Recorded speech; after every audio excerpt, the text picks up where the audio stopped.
You're listening to Bark and Wag's 15-Minute Vet Talk. Each week, your host, Polly Requa, interviews veterinarians and individuals in the pet industry from across the nation answering pet questions. Bark and Wag podcast is produced weekly for your enjoyment, and show notes can be found at barkandwag.com under the podcast tab. That's BARKNWAG.com. Please remember to subscribe to Bark and Wag 15-Minute Vet Talk. Thank you for listening to Bark and Wag 15-Minute Vet Talk.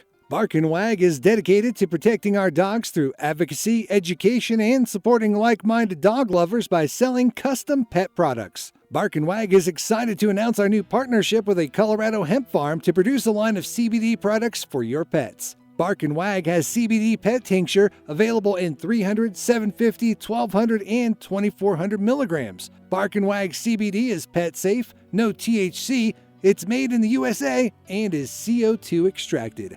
Please check out Bark and Wag's website, barkandwag.com. That is BARK,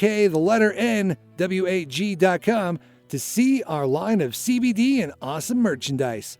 We love pooch ideas for podcasts and merchandise, so anytime send an email to Polly at barkandwag.com with your suggestions. Welcome to Bark and Wag 15-Minute Vet Talk. I'm your host, Polly Requa. Today we're talking to Carey and Adam Brown, owners of Simple Oil Girl and Simple Oil Guy from Bend, Oregon. We're going to discuss oils for pets. It's a hot topic. Welcome, Carey and Adam. Hi, thank you for having us. Hi, thanks. So I wanted to talk about how oils can be used with pets. I've read about using oils for arthritis, for soreness. Anyway, I just wanted to have you on the podcast today to discuss different topics with us. Great. So welcome. Thank you. Thanks. So essential oils can be used with your pets the same way that they can be used with us humans. They've been around for thousands of years. The oils are natural aromatic compounds. They're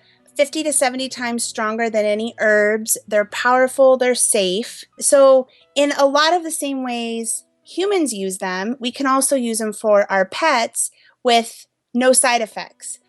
So a lot of people are opting to use oils when their dogs have eye infections, tumors, itchy ears, candida, all hot spots, all that kind of stuff. Stress, worry. Okay. And so how do you go about finding out what oils to use for your pets? So there's definitely some guidelines out there, quite a bit of resources.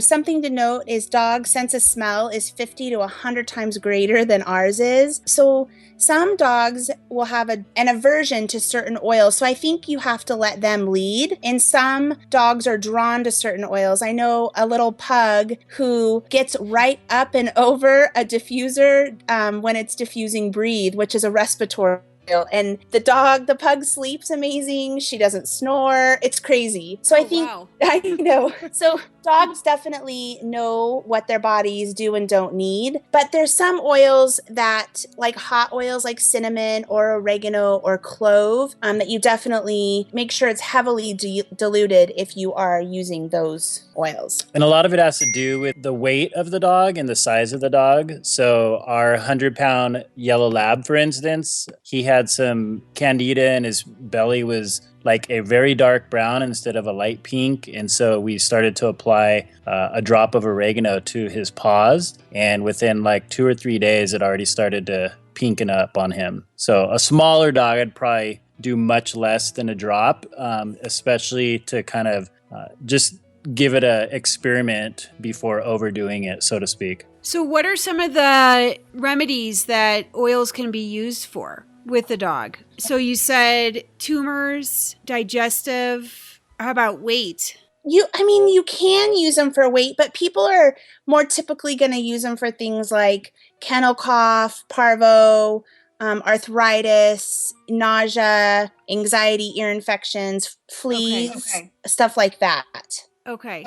And seizures. And how do you know how to apply it? And so do you contact a Simple Oil rep in your area? Do we contact you? How do you go about finding out more if you wanted to use oils to help your dog? So we're available if anybody would ever want to email us, simpleoilgirl@gmail.com, and we can help walk you through. Typically using oils on your pets, you're going to use them topically.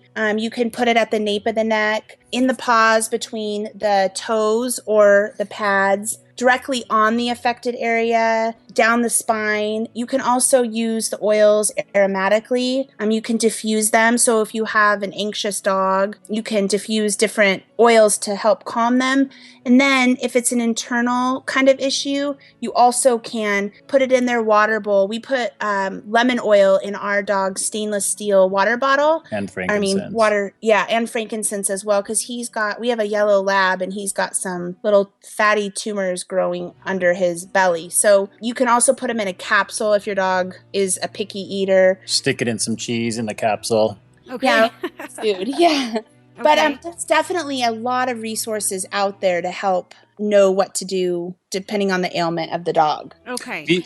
We've used it even, say, for anxiety. Our dog kind of gets separation anxiety when we leave, so we'll diffuse lavender, for instance. There's another blend called Serenity, and there's just different attributes of those oils that cause the dog to be more at peace and not so stressed and worried about you leaving, even potentially help them just get some rest while you are gone, especially if it's going to be an extended time. Okay.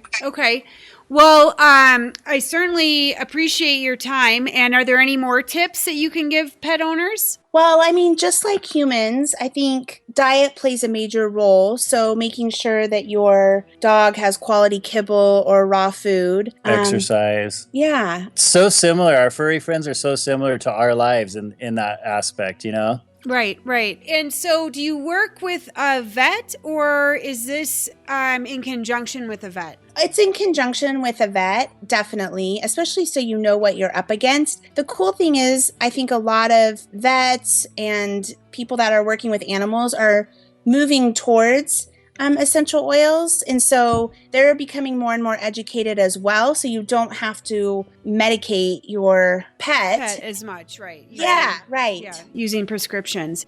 So we have a pug. So can you tell us what you're doing with helping the other pug? Yeah, so this little pug, her name is Eleanor, and she sleeps with my friend, and she gets up. My friend has a diffuser of a respiratory oil called Breathe, and she will climb up her chest, up and get on her face to get on, like where she's getting right in the vapor of the diffuser, and she just will breathe that in. And she said she's like there for a couple of, like a minute, and then she lays back down and she doesn't snore. She sleeps through the night and all that. Oh, that's a riot. Well, I know. I'll have to purchase that product. Yeah. So we have Chuck the pug that's quite a snorer. So with the altitude and his normal breathing patterns, we might have to look into that. Yeah, absolutely. And if they don't like the diffuser, you can put a drop in your hand, let them smell it. It's kind of up to them on letting them help determine how you're going to apply it, diffuse it, put it on their paws and things like that. Okay. Well, I certainly appreciate your time today, and I look forward to having you back on the podcast. Thanks, Polly. Yeah, thank you, Polly. Thank you for listening to Bark and Wag's 15-Minute Vet Talk. If you like what you just heard, we hope you'll pass along our web address, www.barkandwag.com, to your friends and other pet owners. Have a pressing question for a veterinarian? Ask your question at barkandwag.com under the podcast tab. This has been a KFR production. Join us next time for another edition of Bark and Wag's 15-Minute Vet Talk.